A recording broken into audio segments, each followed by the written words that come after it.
Hey guys, so got a little bit of time to myself, and it's my birthday today, so I decided to record a little bit. Been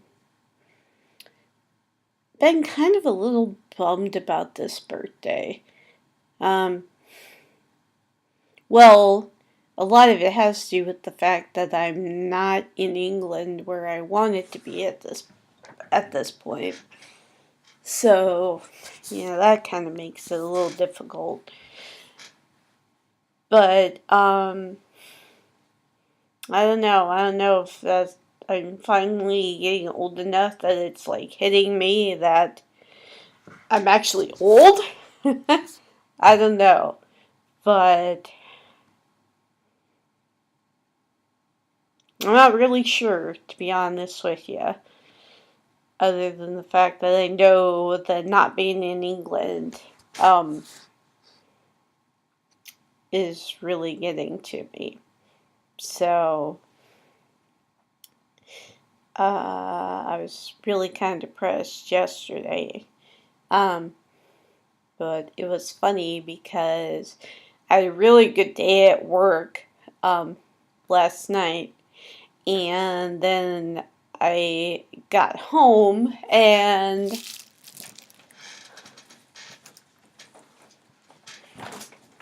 my folks had gotten me not only balloons,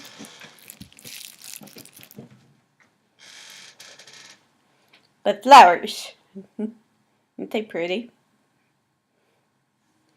Anyway, so that was kind of a nice surprise because they didn't say anything to me until so they said, we'll go up to your room, get on your pajamas and relax. And I went and I like turned to go into my room. I was like surprised. And we're going out to dinner tomorrow night at Bravo, which is an Italian place kind of nearby here. So that'll be fun. Um, So, yeah, I'm still kind of a little blue about stuff, but I think a lot of it is because I keep putting off what I want to do, my dreams, my writing, that kind of stuff, because of other things. And I'll be honest with you, I was wanting to wait until I got over to England before I started, either and or have decided yet, but before I know for sure I want to dive into and actually write, like, seriously, like work toward getting a book finished and seeing if I can get it published, even if it's e-publishing, because I've waited way too long to do that. And so I'm kind of hoping that, um, I was hoping that once I got over to England and I didn't have to, because time I thought, well, I don't have to work, I don't have to, I can just stay with Keith at Keith's place and he can work and then I can focus on writing and possibly doing more with my YouTube channel.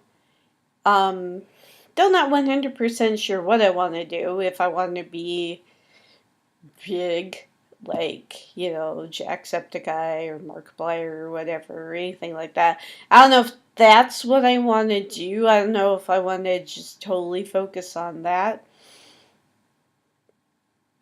as well as the writing, but I at least want to be able to do a little bit more of it. I want to be able to have that freedom of during the day I can post gameplay, I can do, I can upload these vlogs without fear being, like overheard and having to explain.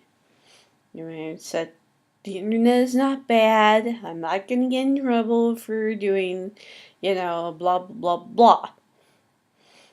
And it's like, I mean, it kind of cracks me up because, it's like, even at work, there's rules for being on social media and talking about work and stuff like that. And it's like, you know, I get why there's rules. I honestly do. But it's just, I don't know. It's like sometimes, it's like I feel like I can come on and I can talk to you guys about stuff that went on, or I can be like, what do you guys think? Do you guys, when you go shopping, do you act this way? Whatever. And so I think that's what bugs me sometimes, is that it just seems like, and there's times when when I try to talk to my folks about stuff that happened at work. Like I tried to talk to them the other night when I got home and I'd had like a bad night and certain things had happened, and it was like, and and I couldn't get everything done that I wanted to get done because I had to go help out almost constantly, help out other people. And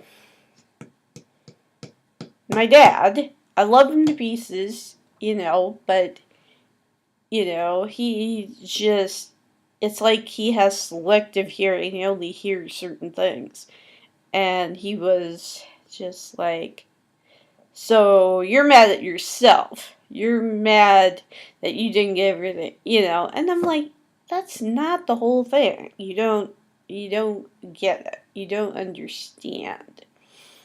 And and his basic advice was buck up and, keep doing what you're doing. And I'm like, you don't get it. You're not listening to me, you know.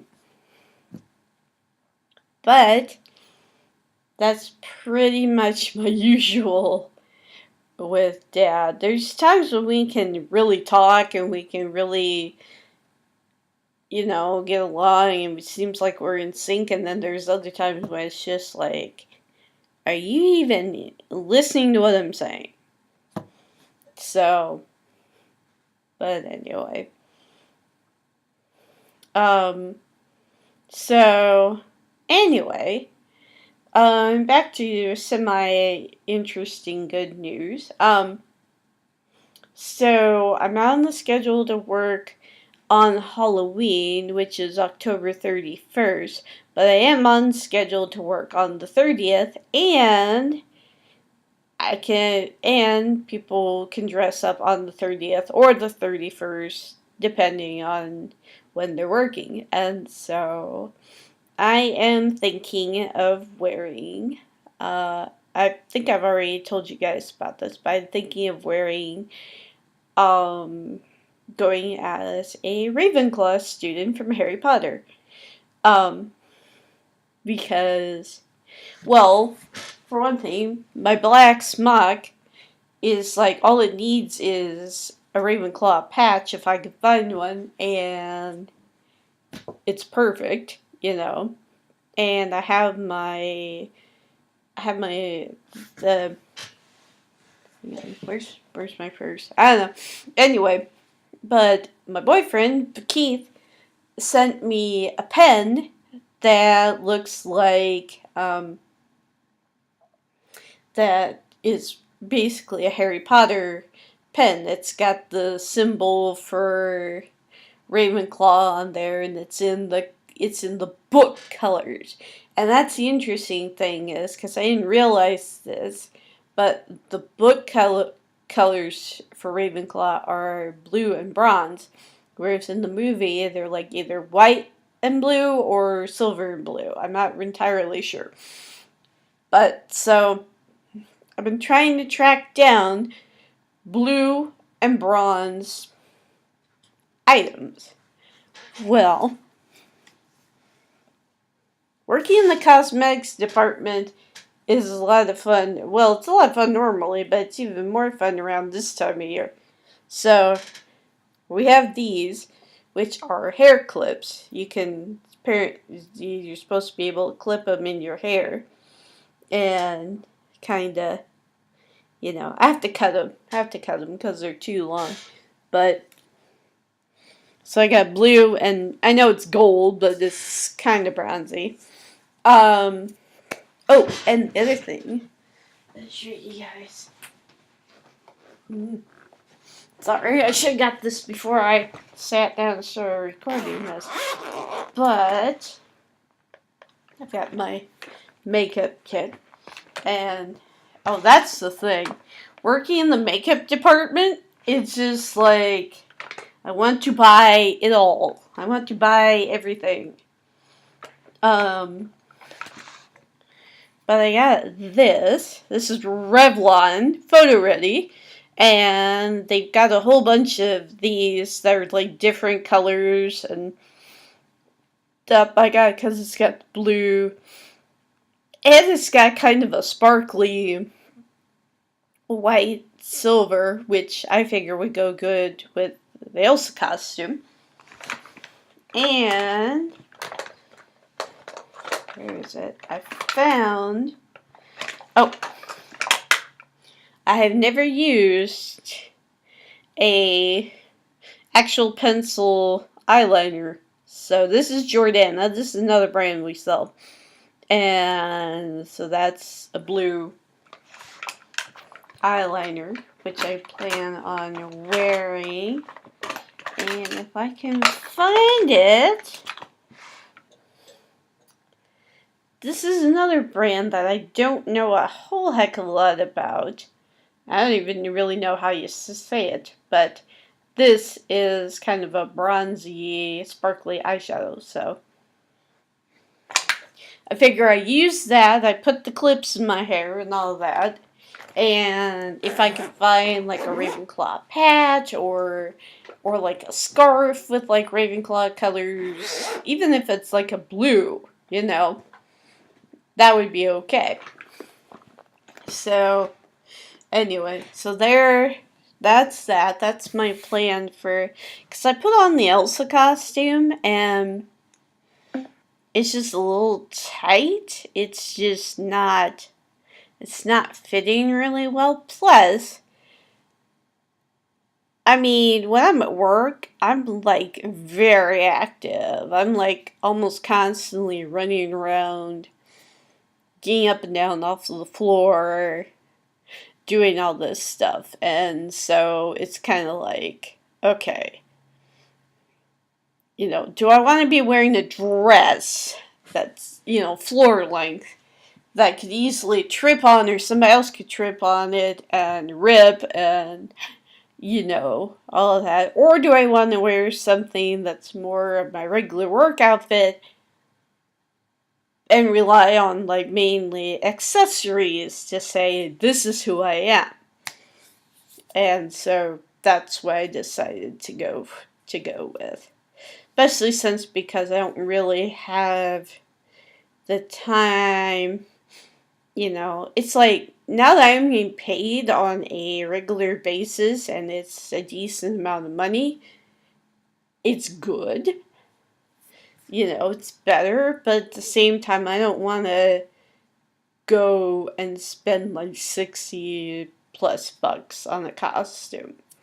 It's like, that's a little ridiculous. But anyway, so that's my thought part. Oh, and the other thing, I have blue and bronze. Yeah, put it over here. Blue and bronze nail polish. I've been trying some different things. This is supposed to be kind of like a French manicure, but I'm not 100% good at it yet. So, but it gets the idea across. Let me show you my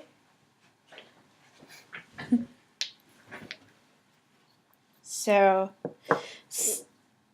this is the brand of nail polish. This is Sinful Colors. It's really a neat brand, and it's like the cheapest one that we carry at Walgreens. It's like $1.99, and they were on sale like a couple months ago for like 99 cents a piece. So I got my blue, and I got my bronze. So I think that's pretty cool. Oh, and the names. This one's All About You. And this one's Kira Blue. So kind of like Keira Knightley, you know, Kira Blue. So I like the different stuff that they have. Oh, and the other thing that I got was we have a little teeny tiny little display of, I'm hoping we're getting more stuff in, but with Star Wars The Force Awakens coming out, we have a little teeny tiny little display with a few of the eyeshadows. Oh no, not eyeshadows, lipsticks, and what were the other ones? Mascaras. And I love how they're marketing it, because they market it with the light side and the dark side. And the light side is blue and the dark side is red. And I kind of like that, because it's kind of the whole Luke Darth Vader thing. And so I'm very curious. I am very, very curious about the movie. You know, I watched the trailer for it, the first main trailer for it, and was just like, you know, so excited through the whole thing. It was just like, that's so cool. Anyway, so we've got that. So, but yeah, so I am going full geek for Halloween. Hopefully I can find the few little. I've got pretty much everything. I mean, I've got blue and bronze makeup. I got blue and bronze nail polish. I've got all that. I just need something like a scarf or like a. And it doesn't necessarily have to be the official Harry Potter stuff. I would just like to have like a scarf that is like blue or bronze or both, if possible, or something like that. So that would be cool. But it kind of depends on what happens and all that. Anyway, so I don't know if I want to get into. I might do a completely separate video on the latest episode of Heroes Reborn. But let's just suffice it to say that I'm very excited. It finally looks like everybody, or at least more people, are starting to come together. Because it's kind of funny. They're following the same process that they did for the original Heroes. Because it's like everybody, all the characters start out separate, They're like all off in their little worlds, and stuff, dealing with their own issues and all that. And then over the course of time, everybody comes together. And so I just find that interesting. I find it interesting that they kind of stick to that pattern and all of that, but it was interesting because we finally had a bunch of the main characters come together and work together to fight the bad guys, and the gal Melina, who we haven't seen the whole lot of yet, she basically she finally encounters another main character from the show. And it's Luke. It's a person who was a villain.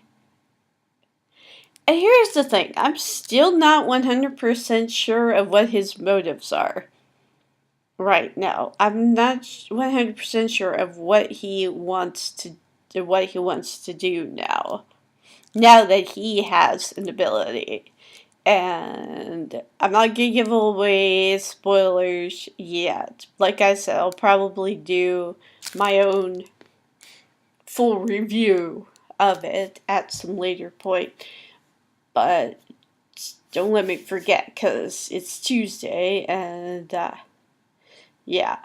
So, and Heroes starts up again on Thursday. So, but it's just interesting. It's interesting how the encounters happen, and that it's kind of a huge, in one way, a huge coincidence.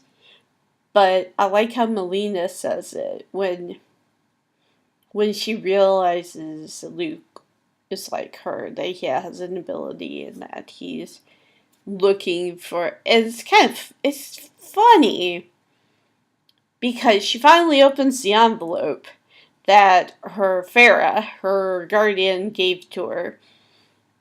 It said, "You'll know what to do when the time is right."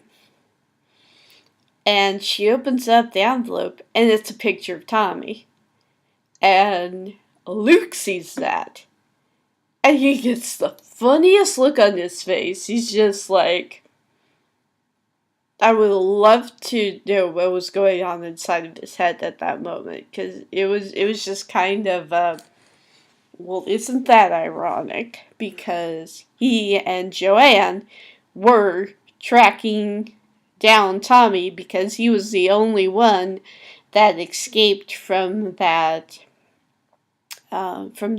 meeting that where we first meet Luke and Joanne and find out that they're going around killing people with abilities.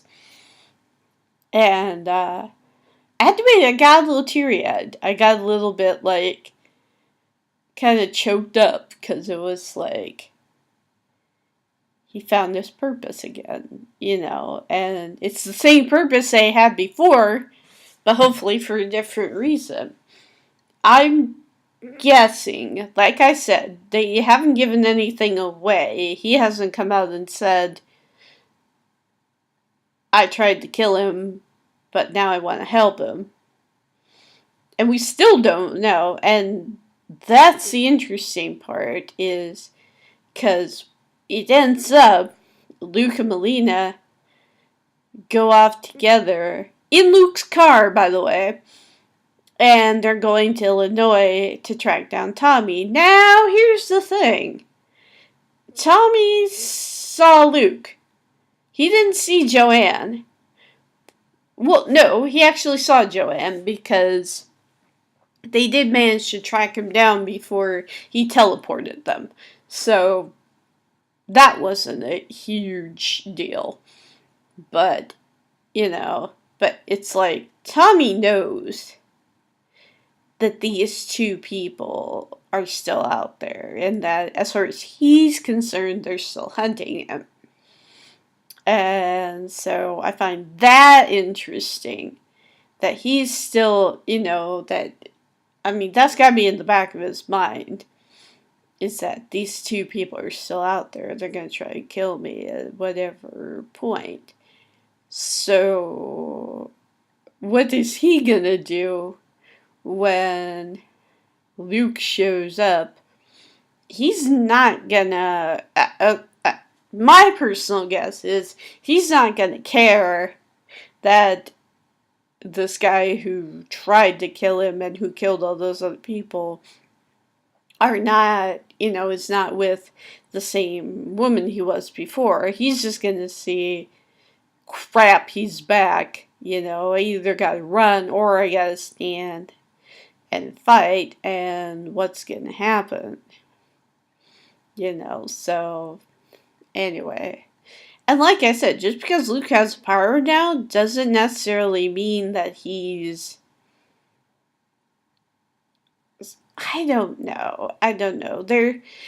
The weird part about Heroes and Heroes Reborn is there's not like an official. It's like Luke doesn't come out and say, I'm not hunting specials anymore. I'm not hunting people with abilities. I mean, if he wanted to, he could hunt down his own kind, just like the crooked cop in the Carlos story.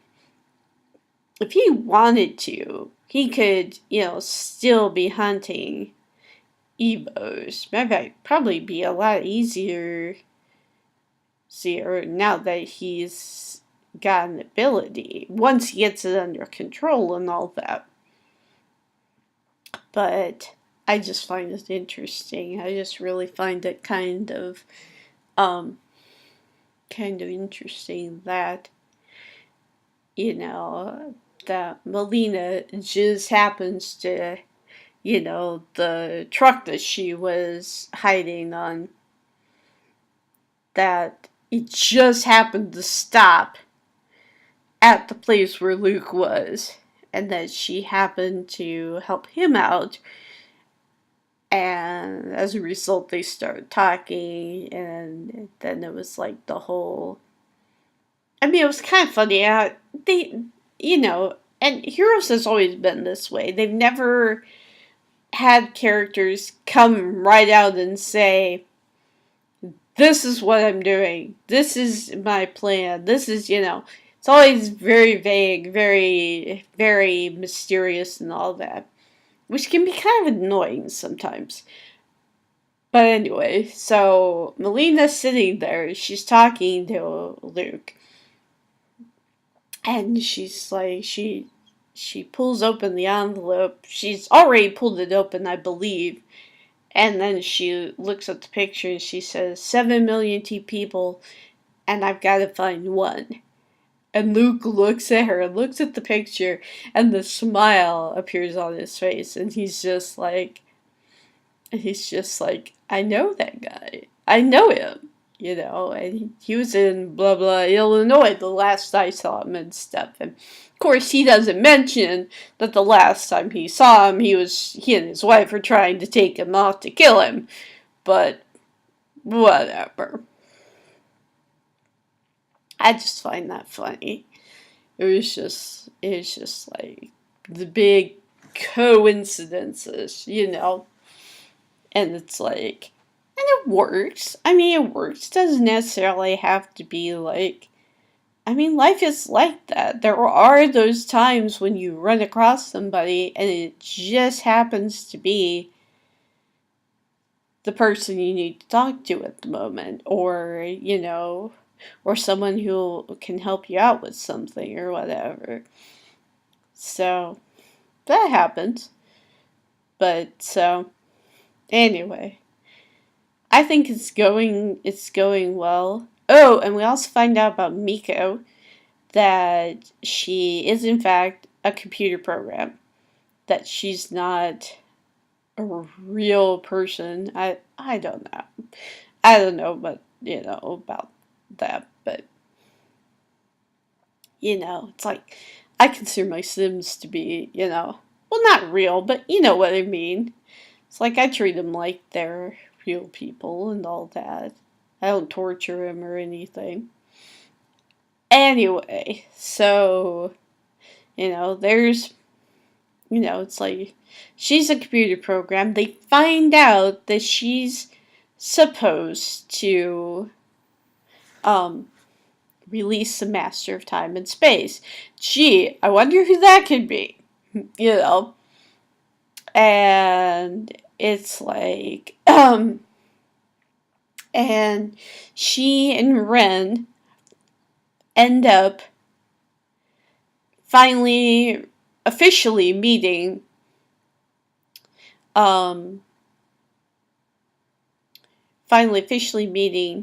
Noah, Quentin, and I think that's it. They encounter Harris again, but Harris runs off and is all, I'm going to make more clones of myself, blah, ha, ha, you know, kind of thing.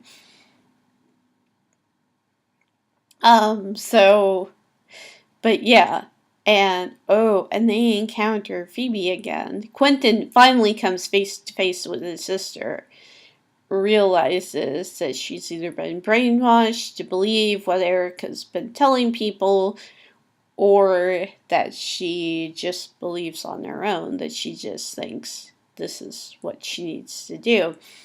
Because she's been going around and she's been, been taking care of people. I don't know.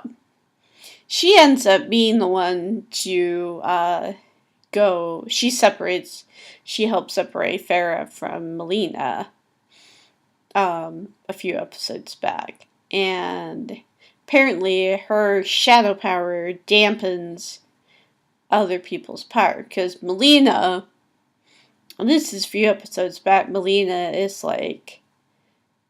tries to use her power on the Harris clones and everything, and Phoebe, and she's like, I can't use my powers. They're not working.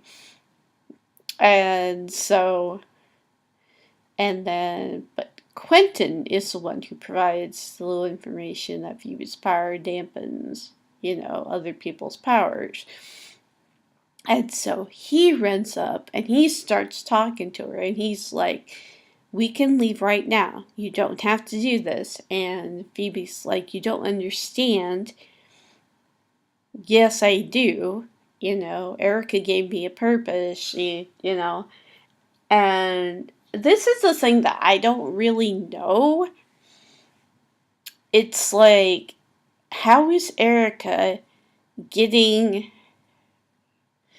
considering she has a lot of people with abilities currently hooked up to these machines, powering her tech, and as far as we're aware, isn't planning when she restarts the globe, which I don't know how that's going to happen. But anyway, here's the thing. They were using Hero's power for time travel, and they were going to use it to take all Erica and her scientists and all that into the future so they can rebuild, because eventually some kind of that thing, the Melina natural phenomenon that Melina was trying to control in the Arctic Circle, apparently it has to do with a solar flare or some sort of thing that's going to wash over the earth and basically destroy it. Or not destroy it, but basically make everything uninhabitable. And so Erica is using Hero's power and was planning on moving herself and all of her scientists, and probably Taylor, except Taylor's now on the side of the good guys. Oh, and Taylor's her daughter. Into the future so that they could rebuild. How far away in the future? I don't know. But, they're really messing with time and space. They're really messing with stuff that they should not be messing with. And instead of asking these people with abilities to help and to stop this mess, yeah, she's using them for her own ends. So, Erica is definitely the villain of the piece. But yeah.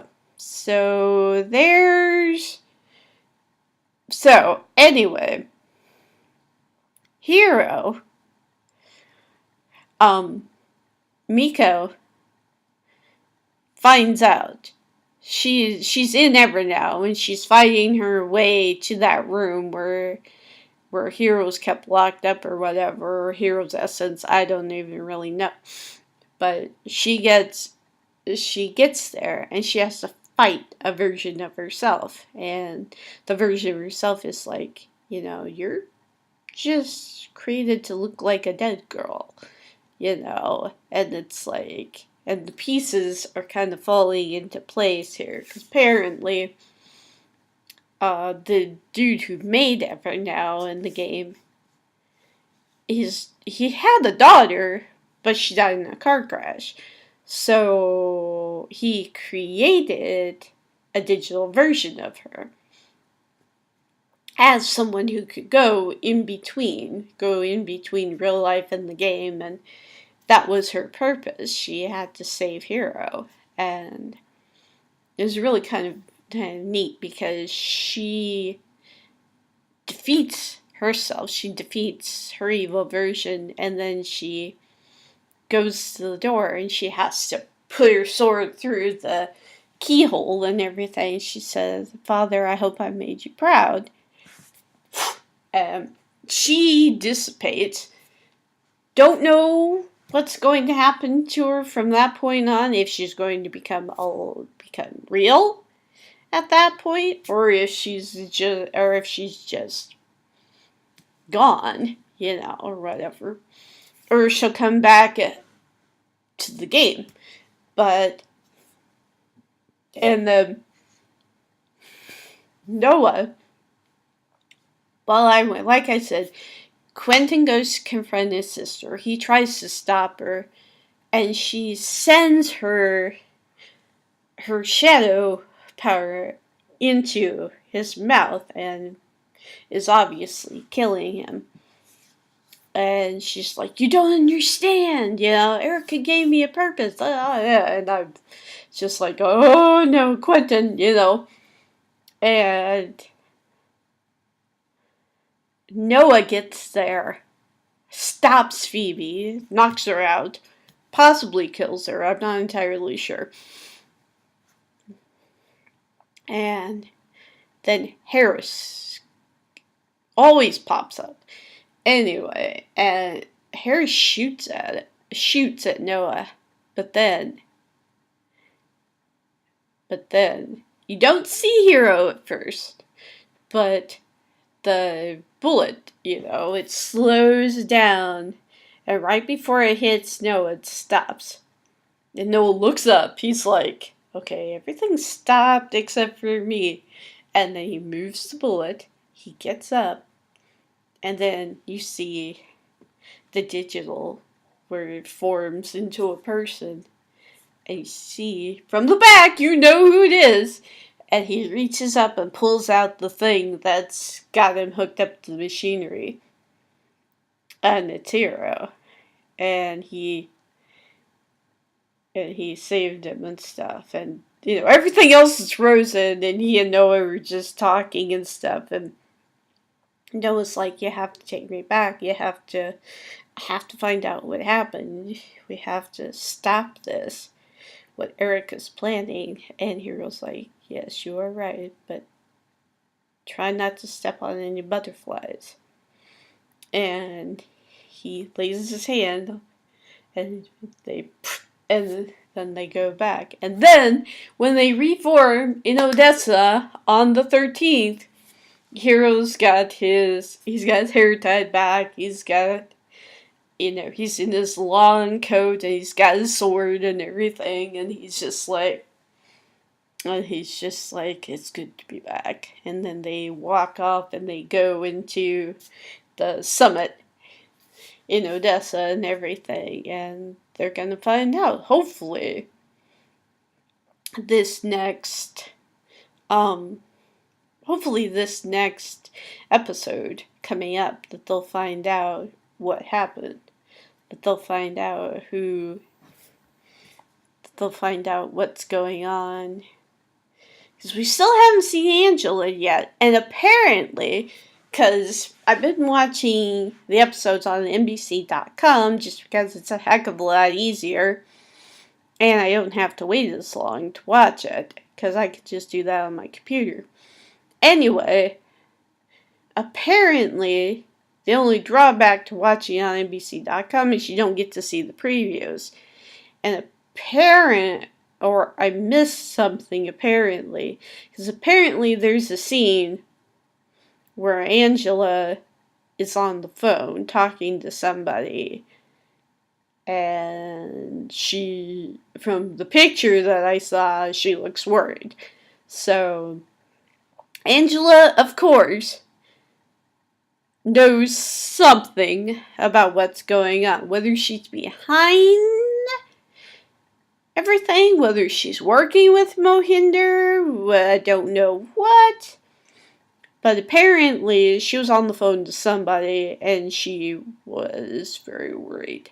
So I'm guessing that she had one of her dreams, and that one of her dreams was had to do with the summit, had to do with something going on there, and that she was like, yeah, we gotta do something. Something's gotta be whatever. So, anyway, that's my hypothesis on the thing. So I'm very excited about this coming Thursday. I'm very excited to see what happens. See if we see Mohinder, because there's still been several, the little teaser clips that we haven't seen yet, like Hero facing off against Harris. We haven't seen that scene yet with Angela and Mohinder talking. We haven't seen the clip of Micah sitting in what looks like a hotel room, urging people to stand together and to fight against evil and all that. And one thing that I found interesting about that clip is that Micah's not wearing, because usually he wears a hoodie and covers his face. Well, he's not wearing a hoodie. He's come out and been yes, I am one. I am an Evo. I am one of those people who has an ability. And yeah, so who knows? But anyway, I think it's going to be it's been really good in my opinion. And so we just gotta wait and see what happens next. So I think that's pretty much it for me for right now, guys. I'm gonna log off, finish getting ready for work, see if I can talk to Keith for a little while before I have to leave. I have the next couple days off. I have Wednesday and Thursday. Wednesday night, going out to eat with my family. And Thursday night, hopefully, we'll be watching Heroes Reborn in some way or another. But yeah, so other than that, I think that's pretty much it. I just gotta remind myself to keep pursuing my dreams and to tell myself that it's okay to pursue my dreams, that I don't have to put everything that I want to do aside for other people. So that I can be me, that I can do what I want to do. So anyway, thanks guys for letting me chat at you for a while, and have a great day, and I will see you later.